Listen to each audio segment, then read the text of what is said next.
Assalamualaikum warahmatullahi wabarakatuh. Kami dari kelompok 6 akan mempresentasikan artikel kami yang berjudul Analisis Konflik dan Solusi Penuntasan Konflik antar Agama Muslim dan Buddha di Tanjung Balai, Sumatera Utara. Anggota kelompok kami yaitu Elvira Putri Yuniar, Meita Anggi Dwi Arini, Robiah Al-Adawiyah, Lisa Dovi Ayu, Adelia Putri Adinda, dan saya sendiri Ainun Alawiyah. Untuk selanjutnya akan dijelaskan oleh pemateri pertama. Konflik pagan serupa di Tanjung Balai sering terjadi di wilayah Indonesia.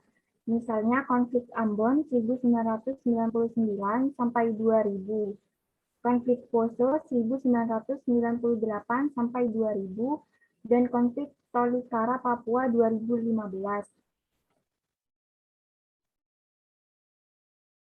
Konflik sosial bernuansa agama ini disebut konflik terbesar dalam sejarah Indonesia. Pada tanggal 30 Mei 2010 dan 29 Juni 2010, pemeluk agama Islam dan Buddha mengalami konflik kembali. Dengan penyebab organisasi masyarakat yang mengatasnamakan Gerakan Islam Bersatu telah meminta pemerintah untuk menurunkan patung Buddha setinggi 6 meter dari gedung lantai 4 Vihara Triratna sehingga menyebabkan konflik terulang kembali. Di kota Tanjung Balai, alasannya kehadiran patung tersebut tidak mencerminkan kesan Islam dan dapat mengganggu kerukunan masyarakat. Permasalahan ini pun meredam dan menjadi laten waktu beredar info bahwa akan didirikan sebuah masjid terapung di muara Sungai Siau yang bertemu dengan Sungai Asahan. Tetapi ironisnya, seiring berjalannya waktu pada tahun 2016, permasalahan antar kepercayaan Islam dan Buddha muncul kembali dengan pemicu, yaitu mempersoalkan pengeras suara pada masjid yang akhirnya permasalahan berubah sebagai manifest. Perselisihan ini harus diselesaikan dan dicegah dengan menemukan akar masalah dan memberikan solusi pemolisian kepada aparat polisi. Selanjutnya akan disampaikan oleh teman saya. Yang berikutnya adalah analisa dan penerapan teori. Permasalahan keagamaan pada Tanjung Balai bisa dikategorikan menjadi permasalahan bukti diri yang disebutkan sang Max Weber bahwa permasalahan terjadi bukan hanya sekedar alasan ekonomi atau kepemilikan indera-indera produksi, tetapi permasalahan bisa terjadi lantaran aspek konsumsi, gaya hidup, status, menyangkut simbol, ideologi, dan keagamaan atau religiusitas. Permasalahan keagamaan sebagai perkara sosial tersendiri pada Tanjung Balai lantaran permasalahan telah terjadi berulang kali dan bisa mengganggu stabilitas keamanan bahkan interaksi rakyat yang terdapat pada Tanjung Balai. Oleh karenanya, pengkajian permasalahan antar kepercayaan pada Tanjung Balai, Sumatera Utara menurut dalam perspektif permasalahan nilai mengungkapkan rakyat pemeluk kepercayaan Islam mempunyai nilai subjektif pada menjalani kehidupan beragamanya pada Tanjung Balai. Apalagi rakyat Muslim sebagai gerombolan secara umum dikuasai sejumlah 14.099 jiwa. Sebagai akibatnya, nilai-nilai keagamaan diperlukan bisa mendominasi pada daerah Tanjung Balai dibandingkan nilai kepercayaan lainnya. Hal ini bisa terlihat dalam pemicu permasalahan pada Tanjung Balai lantaran adanya protes menurut rakyat keturunan Tionghoa Meliana atau Buddha yang menegur takmir masjid untuk mengecilkan volume bunyi azan pada Masjid Al-Maksum. Kejadian ini secara tersirat menegaskan adanya disparitas nilai yang bermuara pada permasalahan.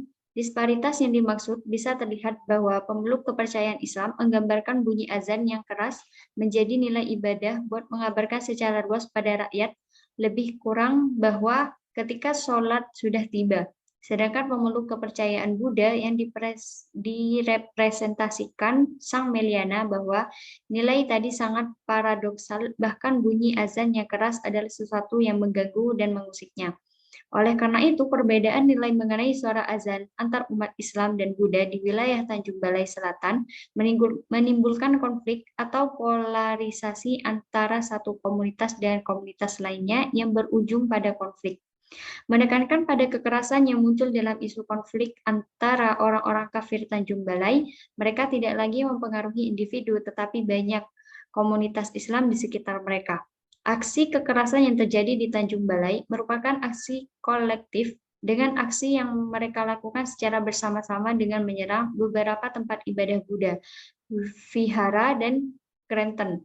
Dalam teorinya, Schmerzer terdiri dari 6 tahap: kelayakan struktural, beban struktural, pertumbuhan dan penyebaran keyakinan umum, fasilitator, mobilisasi peserta dalam perilaku, dan pekerjaan kontrol sosial.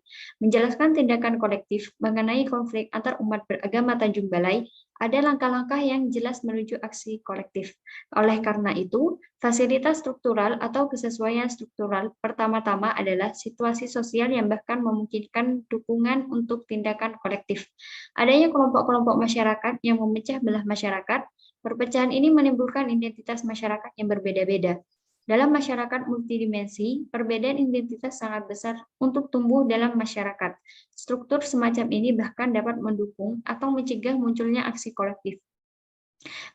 Berdasarkan tingkat pertama, situasi sosial di Kabupaten Tanjung Balai, terutama terkait dengan keyakinan agama, 14.099 Islam, 1.384 Kristen, 245 Katolik, 29 Hindu, Buddha, dan sudah memiliki gereja jemaat sebanyak 8.636 dan total 7 sarjana Konfusianisme. Pada kenyataannya, nilai-nilai yang dikembangkan mungkin tidak sesuai dengan nilai-nilai minoritas dan kelompok agama lain. Ketegangan akibat konflik di Tanjung Balai adalah azan oleh salah satu umat Buddha mengatasnamakan Meliana untuk dikumandangkan azan dari Masjid Al-Mahsum di depan rumahnya. Saya merasa lebih sulit dari sebelumnya. Wanita Meliana, 41 tahun, ingin ayah Uwo menjadi presiden Nezirite dari Masjid Al-Mahsum dan lawan-lawannya berada di bawah kendali Masjid Al-Mahsum. Beberapa hari kemudian, Bu Uwo menentang dari Meliana 41 tahun hingga adiknya Hermayanti 40 tahun dan adiknya menyerahkannya kepada Kasidi. Yang penting azan mereka dagang azan Meliana di kalangan umat Islam terlalu besar dan merusak. Oleh karena itu, kasus ini tegang karena perbedaan nilai antara Muslim dan Buddha. Tetapi azan adalah azan dan kewajiban umat Islam. Dalam komunitas Buddhis, suara azan dianggap sebagai pelecehan daripada penyembahan. Penolakan azan sang warga Buddhis yang dirasakan menjadi bentuk ancaman atau intoleransi terhadap warga Tanjung Balai yang lebih banyak didominasi beragama Islam, menciptakan masalah tadi sebagai potensi pertarungan yang waspada. Berikutnya akan dijelaskan oleh teman saya.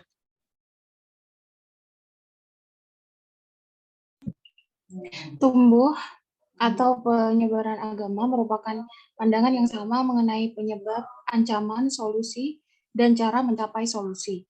Pemahaman tadi diperluas dan dipahami secara merata oleh anggota kelompok. Kondisi ini mengacu dalam situasi yang krusial bagi mereka yang bisa sebagai aksi kolektif melalui penyebaran gagasan.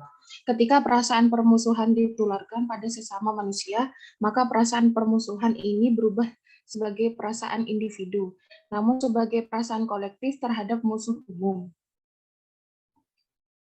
Berkenaan dengan konflik Tanjung Balai, polisi telah merespon konflik, mulai dari deteksi dini, serangan, dan perusakan candi dan menara hingga kedatangan yang tertunda, termasuk vandalisme dan pembakaran di tempat ibadah Tanjung Balai. Pertama, baik Polres Tanjung Balai maupun Polres yang berdekatan dengan kota Tanjung Balai tidak siap dalam mengantisipasi kerusuhan besar-besaran yang menimbulkan intoleransi rasial. Kedua, aparat keamanan tidak mampu mengorganisir pasukan internal pada aparat keamanan dan mengendalikan kerusuhan besar-besaran di Tanjung Balai. Ketiga, aparat keamanan lambat memprediksi ledakan massal dan 15 bangunan yang terdiri dari rumah ibadah dan rumah pribadi rusak dan terbakar setelah 1 atau 2 jam akibat kehadiran aparat keamanan di tempat ibadah. Keempat, selain itu, Badan Intelijen tidak dapat mengidentifikasi konflik dengan baik, meskipun terjadi sekitar seminggu sebelum perusakan dan kebakaran gereja dan rumah Mr. Meliana. Selanjutnya akan dilanjutkan oleh teman saya. Selanjutnya yaitu solusi pemolisian dalam konflik keagamaan di Tanjung Balai, Sumatera Utara. Konflik antar umat beragama di Tanjung Balai, Sumatera Utara menjadi dampak buruk antar umat beragama di Indonesia. Untuk mencegah terulangnya konflik, Louis Alfred Kosser melakukan analisis konflik dan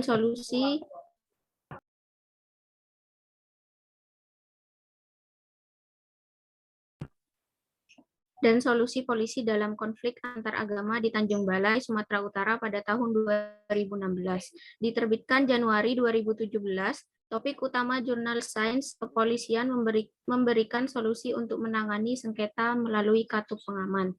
Singkatnya adalah mekanisme khusus yang dapat digunakan untuk melindungi kelompok dari kemungkinan konflik sosial. Katup penyelamat dapat menumpahkan banyak permusuhan tanpa menghancurkan seluruh struktur atau bisa disebut perantara. Dengan katup penyelamat, kelompok konflik dapat mengungkap penyebab konflik dan menerima solusi untuk mengurangi atau menghilangkan konflik. Selanjutnya akan dijelaskan oleh Aini.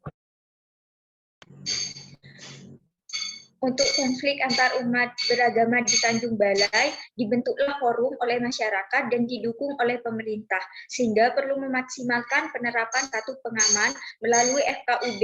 FKUB itu adalah Forum Kerukunan Umat Beragama. Dalam rangka pembinaan, pemeliharaan, dan penguatan umat beragama untuk kerukunan dan kesejahteraan. Ini adalah peran Polres Tanjung Balai sebagai pilar keamanan di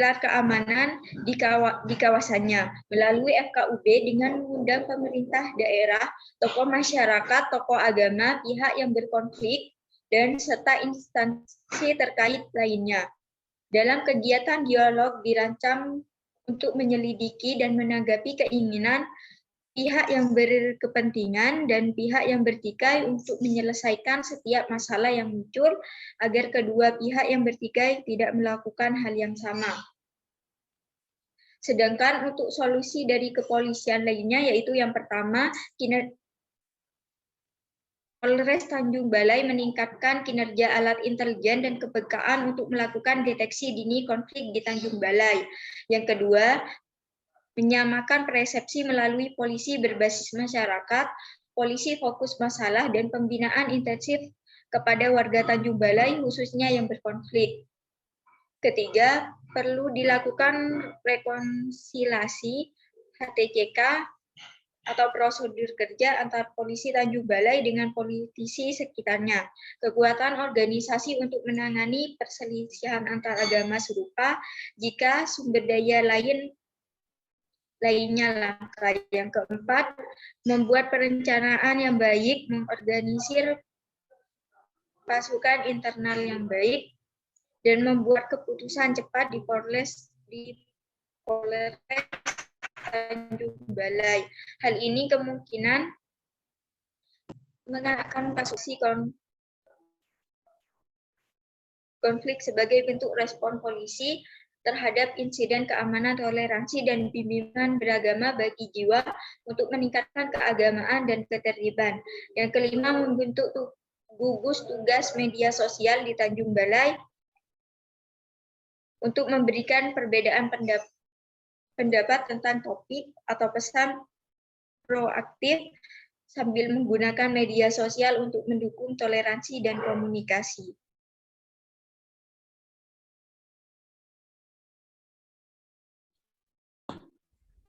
Kesimpulan dari artikel yang kelompok kami presentasikan hari ini bahwa bangsa Indonesia adalah bangsa yang beragam, memberikan ruang yang baik bagi keragaman warganya, mengakui adanya perbedaan agama yang hidup dan berkembang di Indonesia. Fenomena ini merupakan kenyataan yang tidak dapat disangkal bahwa bangsa Indonesia adalah bangsa yang multidimensional dan masih ada bangsa dengan berbagai suku, agama, ras, dan golongan, namun disatukan dengan semboyan Bhinneka Tunggal Ika.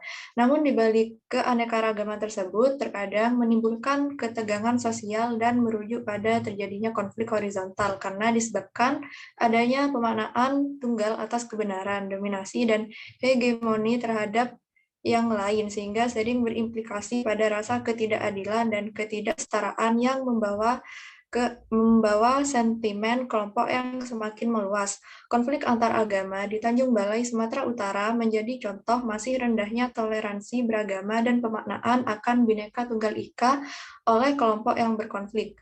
Polres Tanjung Balai dengan Polres yang ada di sekitarnya untuk berkomitmen dan bekerja sama dalam kesiapsiagaan untuk menanggulangi konflik antar umat beragama ini.